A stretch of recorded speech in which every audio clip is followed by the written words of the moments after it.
చెప్పుకునే టాపిక్ అలంకారాలు.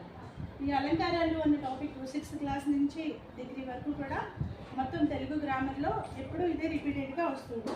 కాబట్టి ఒకసారి మనం నేర్చుకుంటే అది మనం చిన్న చిన్న ట్రిక్స్ గుర్తుపెట్టుకుంటే మనకి ఈజీ అవుతుంది. అలంకారాలు 2 రకాలు అన్నమాట. అవి ఒకటి శబ్దాలంకారాలు, అంటే శబ్ద ప్రధానంగా ఉన్న అలంకారాలన్నింటినీ కూడా శబ్దాలంకారాలు అంటారు. రెండోది అర్థాలంకారాలు.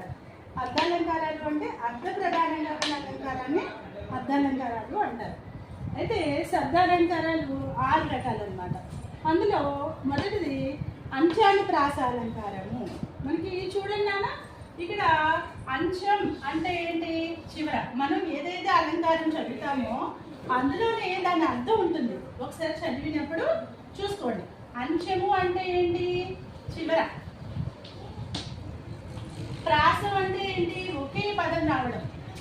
అంటే చూడండి, దేశమును ప్రేమించమన్నా, మనకి అందరూ ప్రేమించమన్నా ప్రాస అంటారు కదా, చివరి పదాలు ఒకే రకం రావడం. అంటే ఇదేంటి? తిరిగి రావడం అన్నమాట. ఒకే పదం చివర ఒకే ప్రాసం తిరిగి రావడం అంటే అంశము అంటే చివర.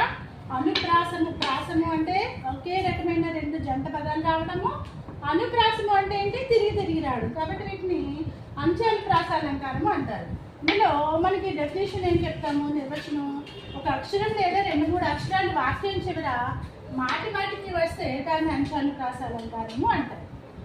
ఇప్పుడు చూడండి, ఉదాహరణ చూడండి. ఇందులో భాగవతమున భక్తి, భారతమున యుక్తి, రామకథయే రక్తి. చూడండి, ఈ ఒకే రకమైన ప్రాస ఉంది చూసారా పదంలో.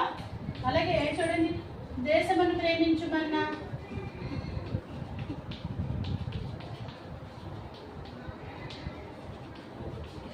మంచి అన్నది పెంచుమన్నా అని ఉంది కదా.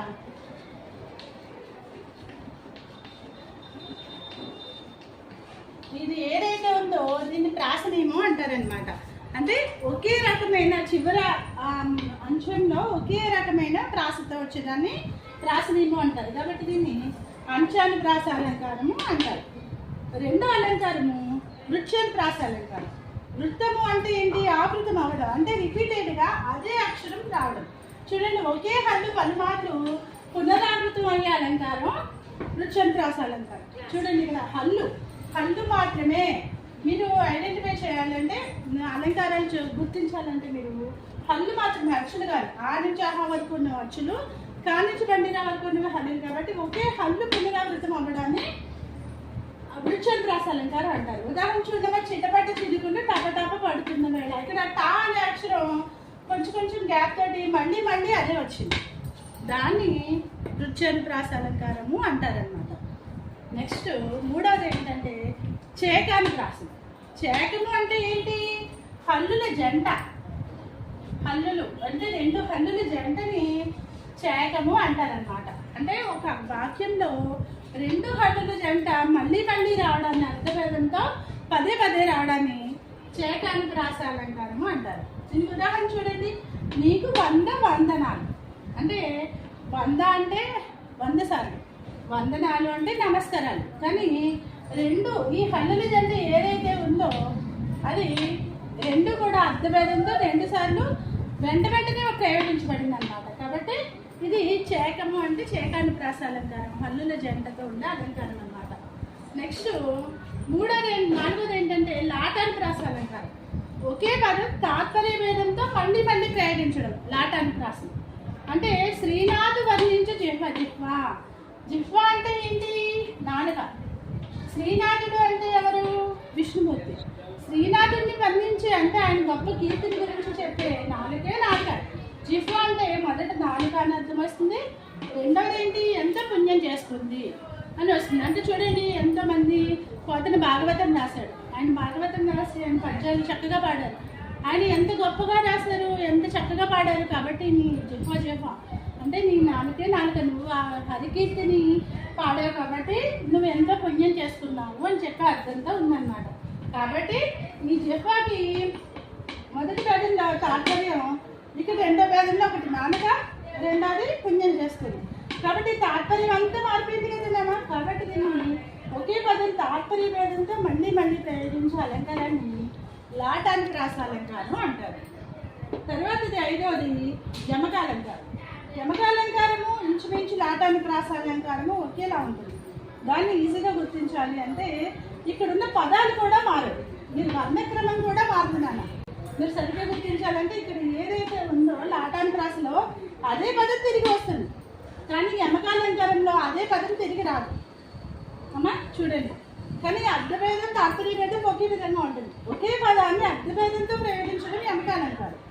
ఉదాహరణ చూడండి, ఆ తోరణం శత్రువులతో రణానికి కారణమైంది. ఆ తోరణం అంటే ఏంటి? గుమ్మానికి కట్టే మామిడాకులు లేదా శత్రువుల రాజ్యం మీద నిలబెట్టే ఒక జెండా, దాన్ని తోరణం అంటారు. ఆ తోరణం శత్రువులతో రణానికి కారణమైంది. రణం అంటే ఏంటి? యుద్ధం. శత్రువులతో అంటే ఇది ఇక్కడికి ఆగింది, ఇక్కడ వరకు మీనింగ్ వేరు. ఈ భావం మారింది చూడండి. శత్రువులతో, ఇక్కడ తోరణం అనేది కలిపే చదవాలి, ఇక్కడ తోరణం కలిపి చదవక్కర్లేదు. శత్రువులతో రణానికి కారణమైంది. ఇక రణం అంటే ఏంటి?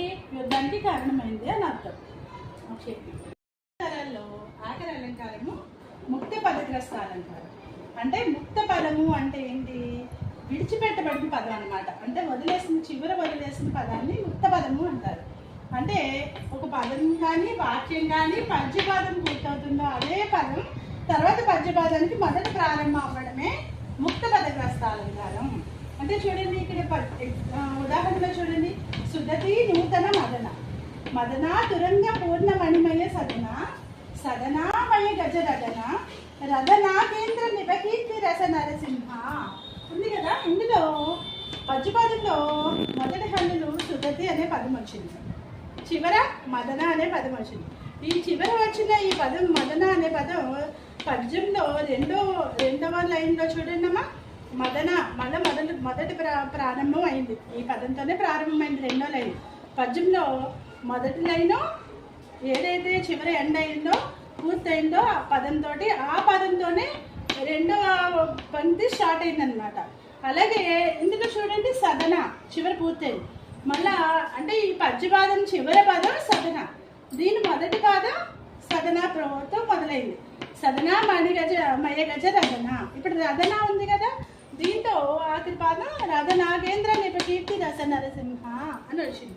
అంటే ఇక్కడ మొదటి పదం చివరి పదం అవుతుంది, ఈ చివరి పదం ఇక్కడ మొదటి పదం అవుతుంది, మళ్ళీ ఈ చివరి పదం ఇక్కడ మొదటి పద్యపాదం అవుతుంది అనమాట. ఇలా మళ్ళీ ఈ చివరి పదం మొదటి పద్యపాదం. మీకు అలంకారాలు ఇచ్చినప్పుడు వాళ్ళు ఒక ఉదాహరణ ఇస్తారు, ఒక పద్యపాదం ఉదాహరణ ఇస్తారు.